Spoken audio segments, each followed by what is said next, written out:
Vous écoutez Pierre Nantel. Qui parle du temps des fêtes parle de carte de crédit. Qui parle de carte de crédit parle de taux d'intérêt.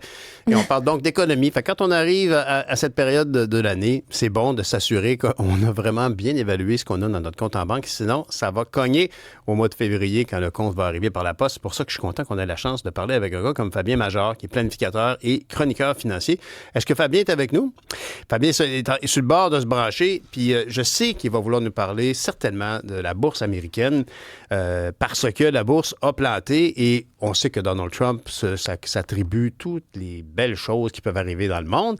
Puis les mauvaises choses comme celle-là, il ne se les attribue pas. Et pourtant, il semble être relié un peu à tout ça. C'est la Réserve fédérale américaine qui a baissé ses taux directeurs.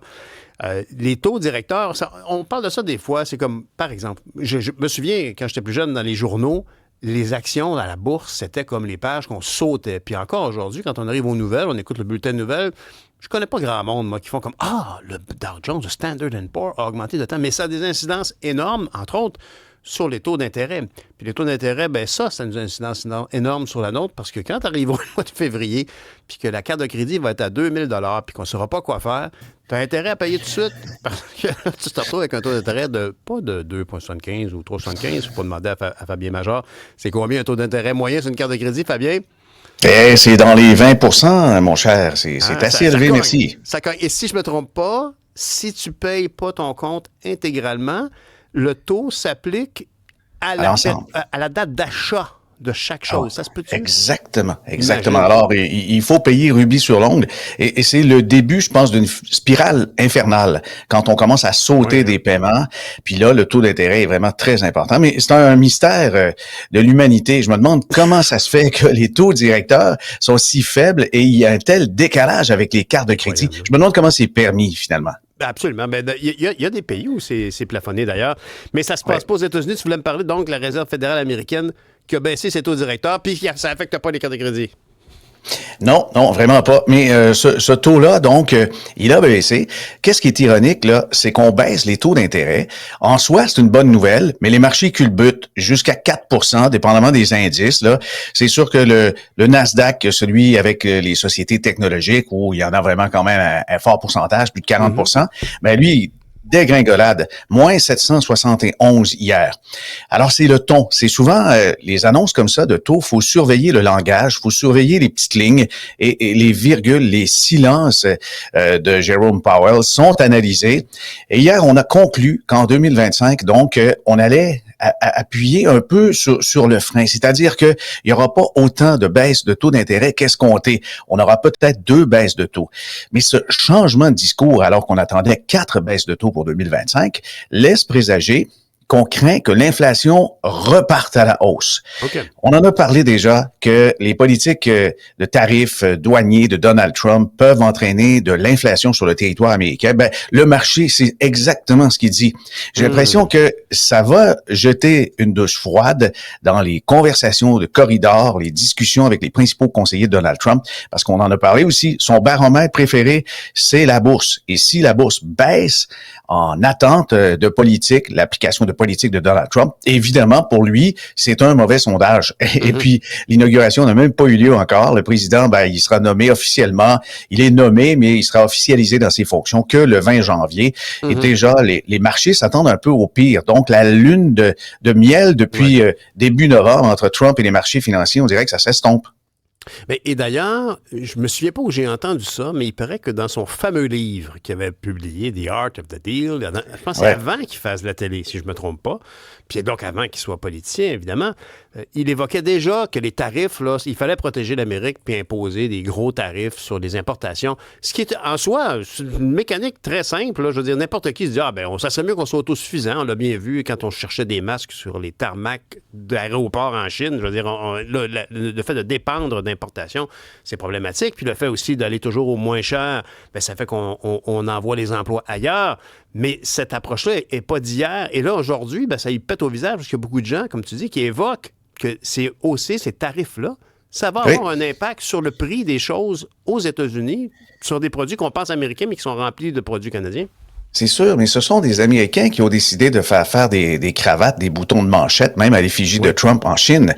Ça, c'est une invention américaine de tout faire du outsource. Ben oui, c'est très drôle. Des boutons de manchette à l'effigie de Trump, faits en Chine. Hey, ça, c'est Exactement, exactement. Mais lui, il le fait, il a le droit. C'est pour payer moins cher et les revendre plus cher. Ouais. Il a vendu en 2024 un paquet de gogos de toutes sortes à son effigie.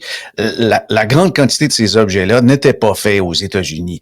Alors, quand on demande aux gens d'affaires où vous voulez faire fabriquer vos objets, aux États-Unis ou ailleurs, ils vont dire là où c'est le moins cher. Et c'est pas aux États-Unis. Alors, en soi, si c'est le désir des Américains, soyons libertariens jusqu'au bout et puis laissons la liberté aux gens, mais lui, il regarde les chiffres, il dit « Oh, on subventionne le Canada à 100 milliards par année. » Non, erreur. C'est vouloir, vous nous achetez du pétrole. Et l'argent du beurre, ça, que de dire ce genre de comportement-là. Mais c'est payant politiquement.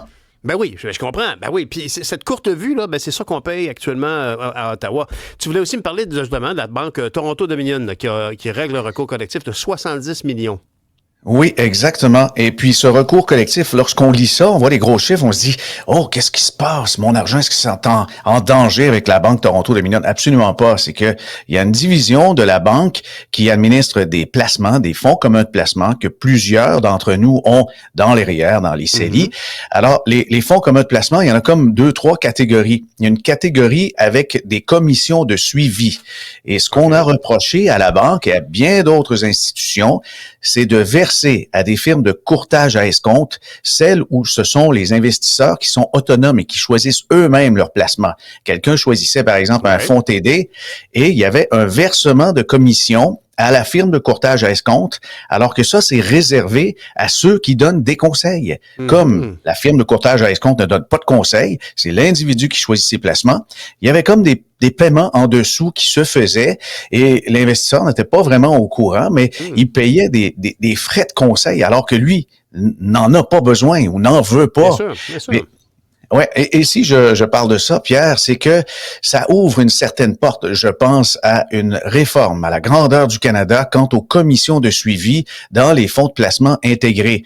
Puisque des fois, les gens qui font affaire avec une institution se disent, OK, ça coûte 1,5, ça coûte 2,5 de frais de gestion, mais il y a une partie conseil dans ces frais-là. Ben oui. Et si une personne juge que dans son année, d'avoir eu juste un appel téléphonique en lui rappelant que les REER, ça se termine le 1er mars, est-ce que ça vaut ça, quelques milliers de dollars? Ben non.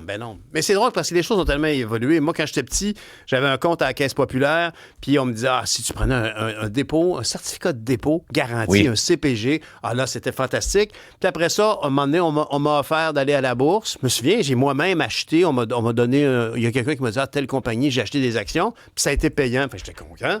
Puis après ça, je me suis retrouvé dans un service de placement, puis en bout de ligne, je ne choisis plus rien de ce que j'achète. J'achète donc des fonds communs de placement. Puis effectivement, là, il peut s'appliquer une forme de frais de gestion, mais quand tu choisis de toi acheter des actions d'une compagnie quelconque, tu ne devrais pas avoir de frais à payer, même cachés. Non, effectivement. Puis aujourd'hui, la mode qu'on voit, c'est que quand on achète des fonds négociés en bourse ou même des actions, il n'y a plus de frais du tout. Puis je dévoile un petit mystère de la Pentecôte aujourd'hui, là, c'est que en ce qui concerne les transactions comme ça sans frais, les gens se disent oui, mais comment ils réussissent à gagner? C'est sûr qu'il y a des moyens de gagner des forts montants. Dans les firmes de courtage à escompte, on peut faire des gains important avec le changement, le taux de change entre les devises. Ouais. On peut prendre un différentiel et avec ça, on fait des sous. Également, dans certains cas, on pourrait prêter des titres, mais il faut vraiment avertir l'investisseur. Si on prête ses actions, ça rapporte des revenus. Pardon? Mais ça comporte aussi un risque de ton capital si on prête. Non, parce que la firme, elle est bien responsable de toute perte et des compenses, là, mais ils font des revenus avec les actifs qui sont sous la garde dans des comptes de courtage. Ça, c'est certain. Alors non, c'est un peu comme le casino, la banque ne perd pas.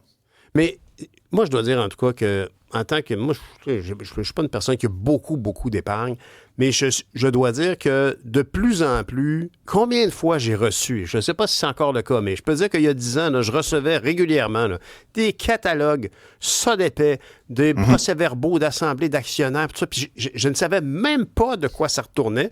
Ultimement, de temps en temps, je l'ai fouillé. Puis, oui, c'est vrai, j'ai dans un fonds, Liberty Funds, avec... C'était épouvantable comment le produit n'était pas ajusté au fait que c'est un consommateur qui n'y connaît rien, qui est titulaire d'un portefeuille, puis on y envoie des affaires comme s'il était actionnaire, puis qu'il allait potentiellement se rendre à l'Assemblée des actionnaires pour voter. Ça n'arrivait pas. Aujourd'hui, on est rendu quasiment, je trouve, à un désert d'informations. C'est peut-être parce que on me l'enverrait électronique et je ne le reçois pas, mais c'est un peu à l'autre, le balancier est à l'autre bout, non? Un peu, oui, parce que les consommateurs se sont plaints avec raison que l'information était trop volumineuse. Et si on recevait un prospectus d'un fonds d'investissement, c'était gros comme le bottin de Tokyo. Alors ça, on a voulu rapetisser. Puis aujourd'hui, c'est le contraire. On appelle ça l'aperçu du fonds. C'est un document sur une page et demie. Ça donne le risque. On a le frais de gestion. Qu'est-ce que ça contient? Qui sont les administrateurs? Les incidences fiscales? Et puis, c'est quoi le pire rendement, le meilleur rendement? C'est très synthétisé. Et on dit, si vous voulez des renseignements additionnels, vous voyez le lien ici, cliquez. Évidemment, il n'y a pas beaucoup de gens qui cliquent là-dessus, mais c'est ça. L'information a été diminuée parce qu'on est assailli avec toutes sortes de renseignements. Mais évidemment, ce sont des mises en garde, ce sont des documents juridiques là, pour protéger des fois l'investisseur un peu contre lui-même. C'est très important. Après ça, tu peux pas dire, mais je le savais pas. Tu l'as reçu, l'information, mon vieux. Mais Fabien, en terminant, est-ce que c'est encore... Je te pose la question parce que ça fait longtemps que j'ai exprimé ça à une personne de finance. Est-ce qu'on peut encore choisir un placement en fonction, mettons, de notre intérêt pour la culture ou l'économie verte, moins de décarboner notre économie? Est-ce qu'on peut encore acheter des fonds qui ont des saveurs éditoriales comme ça, au-delà du rendement? Oui, il y en a vraiment beaucoup, beaucoup. Il y en a même, par exemple, on peut acheter un fonds qui respecte les normes de la charia. Ça va aussi loin. Au niveau culturel, au niveau, évidemment, de l'économie durable, au niveau des politiques pour le climat, tout ça, il y en a une panoplie. Je pense qu'on est rendu à près de 20 000 fonds d'investissement au Canada. À saveur éditoriale comme celle-là. Oui, il y en a de toutes sortes. C'est un monde qui évolue. Il faut que je suive la route. Bye. Merci beaucoup, Fabien. À bientôt. Bye. Bye.